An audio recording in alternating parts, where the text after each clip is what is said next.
Hey, I'd like to welcome you to another episode of the Mission Matters Money Podcast, your source for all things money. My name is Adam Torres. You can follow me on Instagram at AskAdamTorres. Keep up with my book releases, book tour schedule, signings.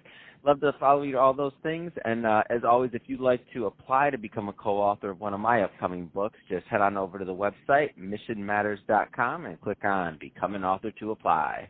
All right, so today I have Rick Kent on the line, and this is a very special reunion 2020 episode. What is that? That's when I had a guest on in the past, and I liked him so much I had to bring him right on back. So Rick is the founder and principal over at Merit Financial Advisors. Rick, welcome back to the show. Thank you, Adam. It's good to be with you. All right, so excited to get into today's topic, building enterprise value. But before we do that, I don't want to assume that all of our new listeners caught the first episode. So let's start off with you telling us a little bit more about what you're doing over at Merit Financial Advisors, please. Sure. Yes, Adam, it's been about a 21-year journey since I got into the business. And started in the Atlanta area, started in a niche market. We started focusing on Bell South, which is one of the largest employers in our state, and began niche marketing, and that very focused, very deep market penetration in one concentrated area. Worked out very well for us, so we were able to expand and grow quickly and expand to other Bell South locations and opportunities throughout the state, and actually moved to another state and begin to continue that niche marketing. We also began to grow after that, connecting with other advisors. We did through a few, we've done 8 deals now, the mergers and acquisitions. We currently have about 76 employees. We have 10 offices across 6 states, and pretty excited about our opportunity going forward.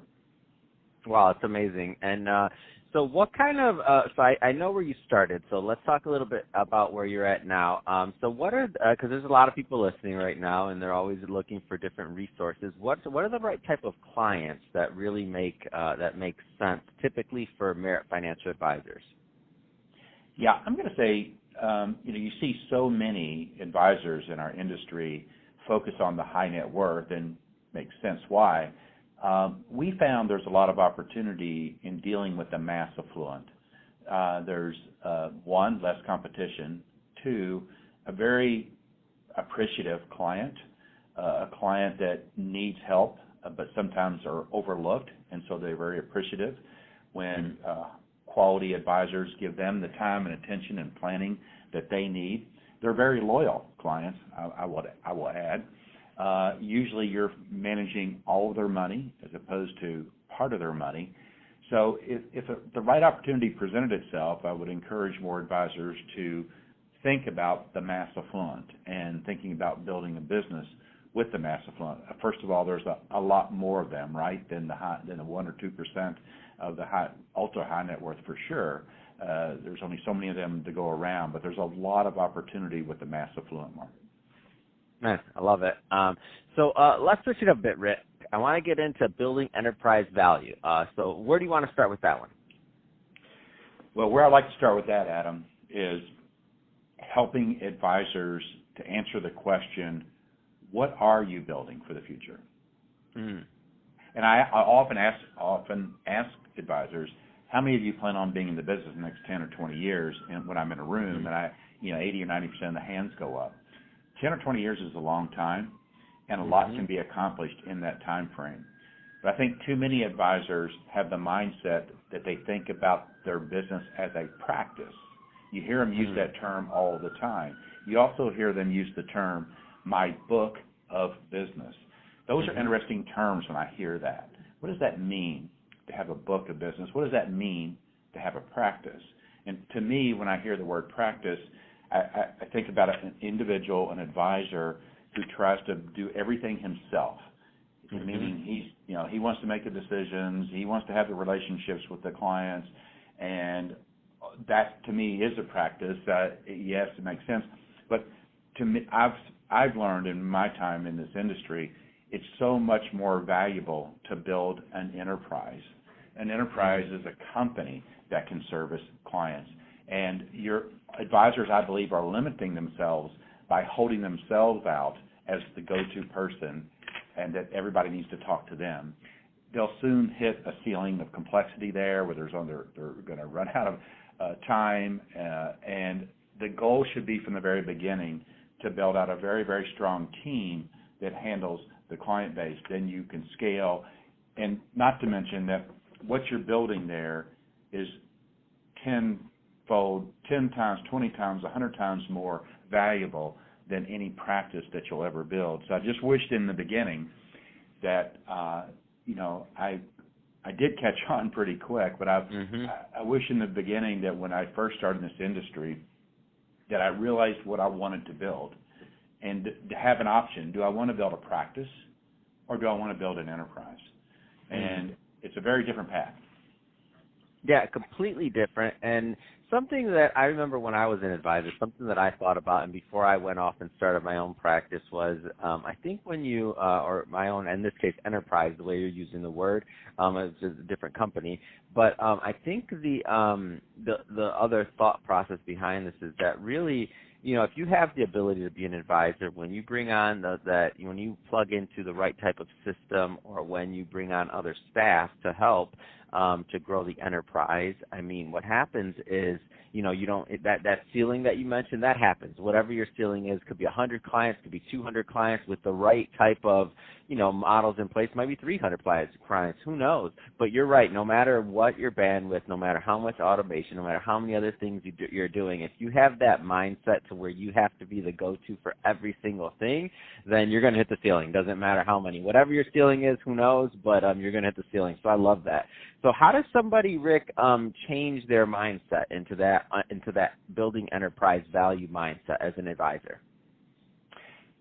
Great. It's a great question, Adam. And I think it starts with what I mentioned earlier, is asking yourself the question, what do you want to build? And if you realize that you really want to build something bigger than yourself, and also something that's important that I think more advisors should pay attention to, all of us make a commitment to our clients when we first take on a client. We're going to be here for you. If you're an individual, how can you keep that commitment? If you build a team around you, build a firm, build an enterprise, you can keep that commitment because that firm can be there after you're gone to continue servicing those clients that you made that commitment to. I think that's very important. But where you make the shift, I think step number one is to realize you're not the guy. You're not as smart or as important as you think you are. Man, that's such a hard one for advisors, Rick. It's so hard. I know, Adam. I remember when I decided to be more of an enterprise guy, and I remember I was like, it was so liberating, though. I remember after I crossed over, I was like, I don't want to be the guy. It's good. It's exhausting to be the guy always. Based off of my comment, that's an experience. That's right, Adam. And you know what, I think, as I'm saying this, I'm thinking, I'm attacking people's egos out there. But you are so bad. The advisor ego is so big. Hey, great. This is a money show, and now everybody's not going to listen. Thank you, Rick. Please continue. Okay. That's what we have to realize. And believe it or not, there really are people that can do a lot of the work that you're doing as an advisor, believe it or not, as good or better than what you're doing it. And I will say, Adam, for me, going through this transition, and step number one is just realizing that I understand a lot of advisors feel like if they don't do it, whatever that is, it's not going to be done right. The reality is that's false. And our job as advisors are to raise up other leaders. Our job as advisors is to build a team around us. Our job as advisors are to create opportunities for other people. And as we do that, as you were saying, Adam, you realize, boy, what a relief that really is. Today, as I think about, our firm, where it is at today, with 76 employees, it's exciting for me because a lot of the things that the company is accomplishing today is not a result of me. It's a result of the team that I've built and their expertise and their excitement and their drive and determination and commitment going forward. It's a transition to build an enterprise versus being the guy. It is a transition, but I would encourage people to really take a look at the different potential behind each one of those models and model that out and ask yourself, what do you want to build at the end of the day? No, I love it, and it makes so much sense. And I think that that part that you mentioned about providing opportunities and about, expanding the market, I mean, both of those are so critical. And the other side of thinking about that is it is less of a looking inward and more of a looking outward approach. And the other thought is we know just numbers-wise that there's a shortage of financial advisors going into this big, huge transition of wealth. There's definitely a shortage. So that being said, by you providing those opportunities to groom and raise other advisors and or people within your organization, whether it's the support, the administration, the compliance, like all of these things, what you did by having, so what you personally did by having a enterprise value or building an enterprise value mindset is you got, over 70 different people now that are helping to build, and that's a multiplying factor. I don't care how good you were by yourself or even with a small staff, like you couldn't do that on your own. It's physically impossible to make that, to have that much interaction, to have that much, to help that many families as your cumulative, 70-something employees are going to help as a whole. So, I mean, you're walking the walk on what you said, for sure. And, Adam, I think something else that's important to note in our conversation today, while this is I'm approaching this from a decision from an individual standpoint to determine what they really want to build in our industry, but think of it this way. If you are just an individual and you have built a practice, and I know how much opportunity there is building a practice. This is a great industry to build a practice in. Oh, yeah. And the revenue can be great for an individual, and I get that. I understand that. But the question is this: as we go forward in these times that we're going through now, with compliance being what it is and technology developing like it is, as an individual, can you survive? Will you be able to survive? And so either, I think a lot of advisors are going to be making a decision: do I team up with a bigger firm or do I create my own firm? But I can't keep doing what I've been doing. Yeah, there has to be a consolidation period. Just compliance is getting too much. I remember before I made the decision to go full time, and this is just state of California, so other states may be different, and I think they are. But I remember before I made the decision to go full time in media, so every couple of years, I forget it's 2, maybe 3 years. So the RIA practice I had, which is now closed down, was going through our every couple of year audit or whatever that the state does, and what blew my mind, it was my first one, so I think it was year 2 or year 3, and they do it again. This doesn't mean you did anything wrong for everybody listening. It's just the common compliance of doing the audit for those of you who have never owned a firm or don't know exactly what I'm talking about.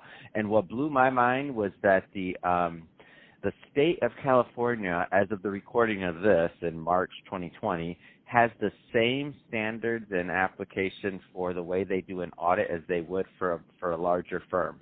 And it blew my mind. I'm like, wait a minute. So you have to the same audit and everything else that you would have if you had 10 or 15 or 20 employees is the same that I got to go through? And the answer was yes. So multi-day exercise of me in an office with somebody, just providing and all of these things that are this is ridiculous. I don't even have that many clients. So it was just crazy. So I know what you're saying, and consolidation has to happen, especially if people want to make, if they want to not spend as much time as they maybe are on compliance and other things, or building systems or some of these other things that larger firms are going to be are able to help with now, or even the marketing, a lot of different things, lead gen. You're right, there just has to be a change. Otherwise, I found myself doing more work on spending more time on compliance and other things than everything else. And I'm like, oh man, this isn't that much fun. Exactly. Lost a lot of the flavor in doing that compliance after going through that audit. It made it easier for me to say, I'm a pretty good podcaster. I got pretty good business over there too. That's right. Made it much easier for me as all of the other things I do in media grew.